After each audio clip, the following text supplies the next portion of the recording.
तीन बहनों की लालची भाभी। करिश्मा, रेशमा और मनीषा तीन बहनें हैं। उनका एक भाई भी है, मयंक। मयंक अपनी बहनों को बहुत प्यार करता है, लेकिन मयंक की पत्नी सविता इस मामले में मयंक से बिल्कुल ही अलग है। वो अपनी ननदों का जितना बुरा कर सकती है उतना बुरा करती ही रहती है और अपनी ननदों पर हुक्म भी चलाती है। करिश्मा, करिश्मा, तुमने अभी तक नाश्ता नहीं बनाया? तुम्हारे भैया को ऑफिस जाने में देर हो रही है। हाँ भाभी, बस अभी बनाती हूँ। करिश्मा, तुम ये ढीलापन छोड़ दो। कल को पराये घर जाना है। वहाँ अगर तुम इस तरह से काम करोगी तो लोग क्या कहेंगे कि माँ ने और भाभी ने कुछ सिखाया नहीं। और तुम्हारी दोनों बहनें कहाँ हैं? अब रेशमा मार्केट गई है और मनीषा सो रही है। क्या? सुबह के 8 बज रहे हैं और ये महारानी अभी भी सो रही है? ये कहते हुए सविता अपनी सास दुर्गा देवी के पास जाती है। माँ जी, देख रही हो अपनी बेटियों के तौर तरीके? क्या हुआ बहू, सुबह सुबह क्या कर दिया मेरी बेटियों ने? अरे एक तो अभी अभी उठकर किचन में गई है, दूसरी सुबह सुबह बाहर चली गई और तीसरी अभी तक सो रही है। क्या करूं मैं इन तीनों का? मैं तो परेशान हो गई हूँ। जा जाकर उठा उसे और रेशमा से मैं बात करती हूँ।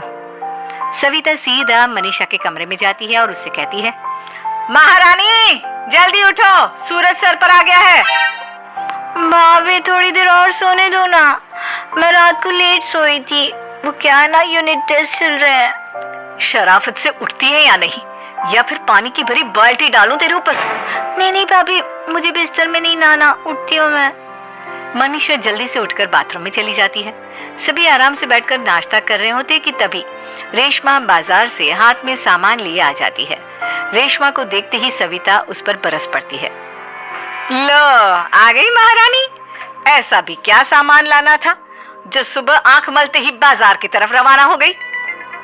भाभी, कल आप ही तो चीख रही थी कि घर का सारा सामान मुझे ही लाना पड़ता है, घर में किसी को भी किसी काम से कोई लेना देना नहीं है। अब मैं बाजार जाकर सामान ले आई तो आपको इस बात से भी तकलीफ हो रही है? देख रही हो माँ जी, अपनी बेटी की जुबान कैंची से भी तेज चलती है। और मयंक, आप तो कुछ कहेंगे नहीं अपनी लाडली बहन को।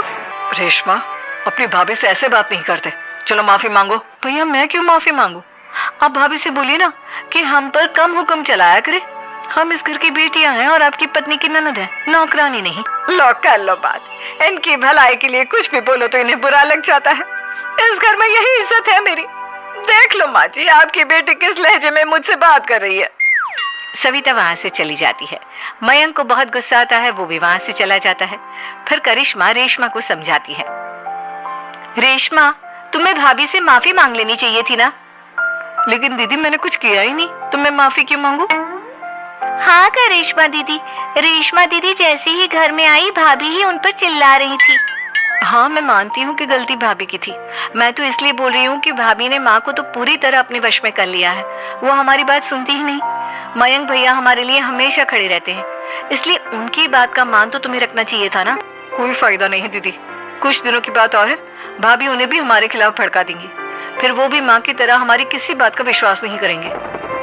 इसी तरह सविता अपनी तीनों ननदों को किसी न किसी बात पर परेशान करती रहती थी। एक दिन मयंक अपनी तीनों बहनों के लिए गिफ्ट लाया। क्या रेशमा, ये तुम्हारे लिए हार का सेट। रेशमा, तुम्हारे लिए सुंदर सी ड्रेस। और मनीषा, तुम्हें किताबें पसंद है ना, तुम्हारे लिए किताबें लाया हूँ। थैंक यू भैया। थैंक यू भैया। थैंक यू भैया। करिश्मा, तुम्हारा नेकलेस कितना सुंदर है, ये भैया कहाँ से ले आए होंगे? मैंने भैया को 3 दिन पहले फोन पर ये डिजाइन दिखाया था और आज भैया ये ले आए। सविता तो अपनी ननदों के गिफ्ट्स देखकर जल गई और करिश्मा का नेकलेस तो उसे भी बहुत पसंद आया था। अपनी बहनों के लिए कितना अच्छा नेकलेस लेकर आए हैं, मुझे कभी कोई गिफ्ट नहीं दिया। मैं आज ही ये हार चुरा लूंगी। रात में सविता करिश्मा का हार चुरा लेती है और इसी तरह उसे अपनी ननदों की जो भी चीज अच्छी लगती वो उसे मांगती नहीं, बल्कि रात के अंधेरे में चुरा लेती। इसी तरह दिन बीतते गए और सविता ने मयंक के दिल में भी उसकी बहनों के लिए नफरत पैदा कर दी। एक दिन मयंक ने करिश्मा और रेशमा के लिए रिश्ता देखा और ये बात उसने घर में सबको बताई। माँ, करिश्मा और रेशमा के लिए बहुत अच्छा रिश्ता आया है, वो लोग कल इन्हें देखने आ रहे हैं। आप और सविता मिलकर सारी तैयारी कर लेना। ये सुनकर करिश्मा और रेशमा खुश हो जाती हैं, लेकिन सविता सोचती है, अगर इन दोनों बहनों की शादी हो गई तो घर और बाहर का काम कौन करेगा? मनीषा तो एक नंबर की कामचोर है, उससे तो किसी बात की उम्मीद लगाना ही बेकार है। मुझे इस शादी को रोकना होगा। अगले दिन सभी लड़के वालों के स्वागत की तैयारी करने में लगे होते हैं। तभी मयंक अपनी बहनों से आकर कहता है, तैयार हो गई तुम दोनों? देखो दोनों लड़के बहुत अच्छे हैं, मैं कोई कसर नहीं छोड़ना चाहता, इसलिए तुम उनके सामने अच्छे से बिहेव करना और अपनी भाभी से लड़ने मत लग जाना। करिश्मा, तुम वो नेकलेस पहन लो ना जो मैं तुम्हारे लिए लाया था। भैया मैं बहुत देर से वो नेकलेस ढूंढ रही हूँ, लेकिन मुझे मिल ही नहीं रहा। क्या तुमने नेकलेस खो दिया? तुम्हें पता भी है वो कितना महंगा था? तुम कोई काम ढंग से नहीं कर सकती। मयंक गुस्से में वहां से चला जाता है। थोड़ी देर बाद लड़के वाले भी आ जाते हैं। वो दोनों बहनों को पसंद कर लेते हैं और रिश्ता पक्का हो जाता है। लेकिन सविता के दिमाग में तो कुछ और ही खिचड़ी पक रही थी। वो पंडित जी के पास करिश्मा की कुंडली लेकर जाती है और उन्हें पैसे देकर करिश्मा की कुंडली बदलवा देती है। जब लड़के वालों के पास करिश्मा की कुंडली जाती है तो वो दुर्गा को फोन करते हैं। बहन जी, हमने करिश्मा की कुंडली अपने पंडित जी को दिखाई थी। आपकी बेटी की कुंडली नहीं बल्कि दोषों का पिटारा है।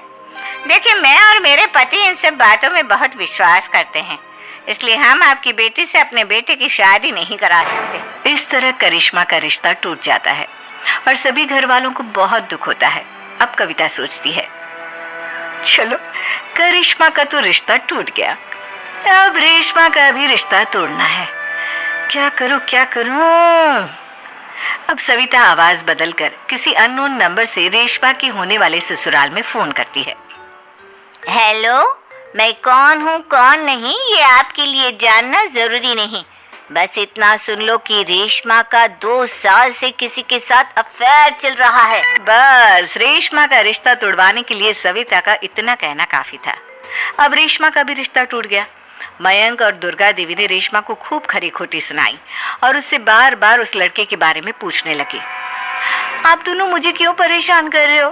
अरे कोई लड़का होगा मेरी लाइफ में तो मैं बताऊंगी ना, जब कोई है ही नहीं तो कहाँ से लाऊं मैं कोई लड़का? तो तेरे होने वाले ससुराल वालों को फोन किसने किया था? माँ मैं नहीं जानती किसने फोन किया था, मैं सच कह रही हूँ। मैं तो पहले ही कह रही थी इसकी लगाम खींच कर रखो, लेकिन मेरी सुनता ही कौन है। आप चुप रहिए भाभी, ये सब आपका ही किया धरा है। अब तीनों बहनों को विश्वास हो जाता है कि ये सब उनकी भाभी ही कर रही है। तीनों बहनें अपनी भाभी को सबक सिखाने के लिए एक वकील कर लेती है और घर में हिस्सा मांगना। देखो भैया, माँ बाप की जायदाद में जितना बेटों का हक होता है उतना ही बेटियों का, इसलिए इस घर के 4 हिस्से होंगे और हमें अपना हिस्सा चाहिए। मैंने तुम्हारे लिए क्या क्या नहीं किया और तुम इस घर में हिस्सा मांग रही हो? भैया, आप और माँ हम बहनों की कोई बात नहीं सुनते हो और भाभी हमारी शादी नहीं होने देगी क्योंकि उन्हें लगता है कि आप हमारी शादी में ज्यादा पैसा लगाओगे और उन्हें हम जैसी फ्री की नौकरानी कहाँ मिलेगी। तो हम भाभी के साथ तो रह नहीं सकते, हम बहनों को अपना हिस्सा चाहिए। अरे तुम्हें शर्म आनी चाहिए अपनी भाभी पर ऐसा इल्जाम लगाते हुए। वो तुम्हारे बारे में कितना सोचती है। हाँ माँ, भाभी हमारे बारे में बहुत सोचती है, दिन रात बस यही सोचती रहती है कि किस तरह से अपनी तीनों ननदों को परेशान करूं और कभी मुझे पढ़ने भी नहीं देती। दोनों बहनों का रिश्ता भी तो इन्होंने ही तोड़वाया है और रात में हमारे कमरे में आकर हमारी चीजें भी चुराती हैं। इसी तरह सविता की तीनों ननदें अपनी बात पर अड़ी रही। अब कोर्ट में तारीख भी शुरू हो गई। जब सविता को लगा कि उसकी तीनों ननद इतनी आसानी से नहीं मानने वाली, तो उसने अपने पति और सास को सारी सच्चाई बता दी और अपनी तीनों ननद से माफी मांगी। मयंक और दुर्गा को भी अपनी गलती का एहसास हो गया। अब सविता खुद करिश्मा और रेशमा के लिए अच्छा रिश्ता ढूंढती है और